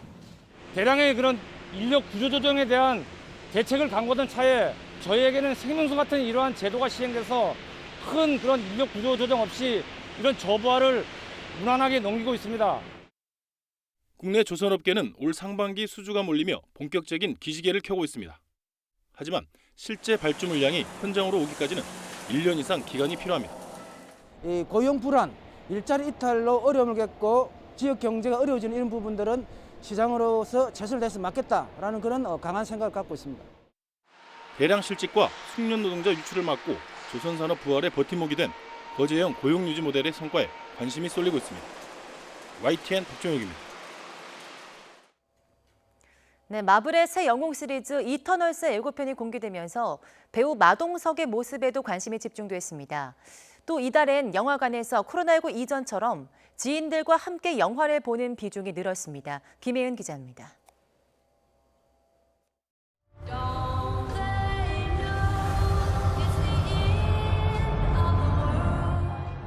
마블 스튜디오가 어벤져스 시리즈 뒤를 이어 제작한 영화 이터널스가 베일을 벗었습니다. 길가메시 역을 맡은 마동석의 모습도 처음 공개돼 눈길을 끌었습니다. 제가 예를 들면 야구하는 사람인데 갑자기 메이저리그에서 불러준 거나 다름없어서 영광스럽게 감사하게 생각하고 있습니다. 안젤리나 졸리를 비롯한 할리우드 배우들과의 연기 호흡이 기대됩니다. He's a dear friend. He's brilliant and he's kind and such a good man. 개봉까지 반년이나 남은 영화가 벌써 화제인 가운데 지금의 극장가는 할리우드 영화로 살아나고 있습니다. 닷새 만에 100만 관객을 넘은 분노의 질주 관객을 살펴봤더니 10명 가운데 3명 이상은 1년 만에 극장을 찾은 관객들이었습니다. 또 2명 이상씩 오는 연인과 가족 관객이 늘면서 코로나19 이전과 비슷한 양상이 나오고 있습니다. 디즈니 영화 크루엘라도 관객을 끌어모으고 있습니다. 런던 패션계를 다룬 내용답게 화려한 의상과 규모 있는 쇼가 눈길을 사로잡습니다. 국내 영화로는 유하 감독의 신작 파이프라인이 강세입니다. 송유관 기름 도둑들을 다룬 모처럼 경쾌한 소재입니다. 두꺼운 송유관을 뚫으면서 들어가는 그 깊이감을 감으로 캐치하는 그런 느낌이 큰 캐릭터거든요. 그런 섬세한 부분들을 좀 많이 표현하려고 접근을 많이 했고요. 지난 3월 베를린 국제영화제에서 각본상인 은곰상을 받은 홍상수 감독의 인트로덕션도 이번 주 관객과 만났습니다. YTN 김혜은입니다. 네, 이번 주말 K리그를 대표하는 전통의 맞수 FC 서울과 수원 삼성의 슈퍼매치가 열립니다. 올해 첫 맞대결에선 서울이 승리했는데요. 최근 수원의 기세가 무섭습니다. 조성호 기자입니다. 코로나19 확진자가 나와 2주를 쉬고 돌아온 FC 서울과 파죽지세 수원 삼성이 올해 두 번째 슈퍼매치를 앞두고 마주했습니다. 양팀 감독은 점잖게 신경전을 벌였습니다. 수원이 지금 분위기 좋은 건 사실이지만 이 슈퍼매치라는 거는 그런 분위기나 성적보다는 두 팀에 대한 그런 라이벌 의식이기 때문에 서울 같은 경우는 어쨌든 경기는 못했지만 오히려 휴식이나 이런 부분들은 잘 돼 있을 거고 또 지난 강원전 경기를 했기 때문에 경기 감각도 좀 잘 찾았을 거라고 생각을 하고 선수들은 화기애애하면서도 뼈 있는 말로 견제구를 날렸습니다. 2대0으로 이길 거라고 생각을 하고 결승골은 김건희 선수가 넣지 않을까. 똑같이 2대0으로 이길 것 같고요. 저는 결승골은 주영이 형이 넣을 것 같습니다. 조영욱 선수는 2골 넣겠다고 했는데 자신감이 떨어졌는지 자기 얘기는 안 하시네요. 너무 또 그러면 제가 조급해질 것 같아서. 앞선 K리그 93차례 맞대결에선 서울이 36경기를 이겨 근소하게 앞서고 있습니다. 올해 첫 슈퍼매치도 서울이 한 점 차로 승리했습니다. 하지만 코로나 여파로 4경기를 덜 뛴 서울은 11위까지 내려앉았습니다. 핵심 공격수 나상호의 부상 공백도 메워야 합니다. 반면에 수원은 패배 없는 5월을 보내며 선두를 바짝 뒤쫓고 있습니다. 골 넣는 수비수 이기재와 메탄 소년 정상빈이 벤투호에 깜짝 발탁되는 경사도 겹쳤습니다. 상반된 분위기지만 양보할 수 없는 승부입니다. 우리 팀한테는 아마 반전의 카드로 수원을 이긴다면 더한 나위 없이 좋은 경기가 될 것 같습니다. 홈 경기에서 저희가 좀 아쉽게 패했기 때문에 어웨이 경기, 슈퍼매치 승리할 수 있도록 이렇게 최선을 다하겠습니다. 반전이 절실한 서울과 선두를 향해 내달리려는 수원은 내일 저녁 서울 월드컵 경기장에서 격돌합니다. YTN 조성호입니다. 굿모닝 YTN 60초 후에 이어집니다.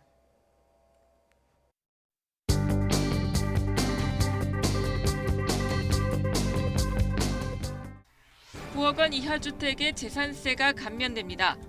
무주택 실소유자는 9억 원 이하 주택을 살 경우 서울에서도 LTV를 60%까지 받을 수 있습니다. 한겨레는 상위 2%만 종부세를 내게 됐다며 고가 주택 기준까지 흔들어 또 다른 혼란이 불가피하다고 비판했습니다. 여당은 임대사업자에 대한 각종 세제 혜택도 전면 폐지하기로 했습니다. 서울신문은 손바닥 뒤집듯 주택 정책을 갈아치운다고 비판했습니다. 빌라 등 다세대 임대사업자 제도도 폐지를 추진하는데 전월세 난 부채질 우려 나옵니다. 가계빚 급증과 인플레 우려로 한국이 미국보다 먼저 금리를 인상할 가능성이 제기됐습니다.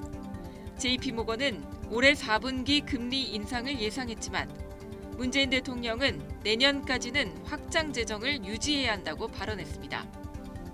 한국일보는 비투와 영끌족이 늘어난 만큼 금리가 1%포인트 뛰면 집값은 0.7%포인트 하락할 거란 전망과 반전은 어렵다는 전망이 교차한다고 전했습니다. 문재인 대통령은 다음 달 2일 취임 이후 처음으로 4대 그룹 총수와 단독 회동합니다. 65세부터 74세 어르신에 대한 코로나19 백신 접종이 시작되고 백신 당일 예약도 시작된 첫날, 하루 접종자 수도 최다를 기록했습니다. 박범계 검수 완박에 반대한다. 검찰 형사부는 장관이나 총장 승인 없이는 수사를 시작하지 못하게 하는 박범계 법무장관의 조직 개편안에 대해 반발이 커지고 있습니다. 수사력 약화와 중립성 훼손은 물론 정권 비리는 수사하지 말라는 말이란 비판입니다. 문재인 정부에서 소득 주도 성장 정책을 설계하고 집행한 홍장표 전 소주성 특별위원장이 한국개발연구원 원장에 선임됐습니다. 앞서 KDI 출신 원로학자들은 소주성 정책은 망국 정책이라며 원장 선임에도 반대 성명을 냈습니다. 카드사 해외 매출이 폭증했습니다. 가상화폐 때문인데 해외 거래소에서 싸게 사서 국내에서 팔려는 수요 때문입니다. 가상화폐 카드깡 우려가 나옵니다. 오세훈 서울시장은 가구 소득에 따라 현금을 차등 지급하는 안심소득의 시범사업에 착수했습니다. 일단 구설에 휘말렸던 남양유업은 국내 사모펀드인 한엔컴퍼니에 팔렸습니다. 조간 브리핑 김연아입니다.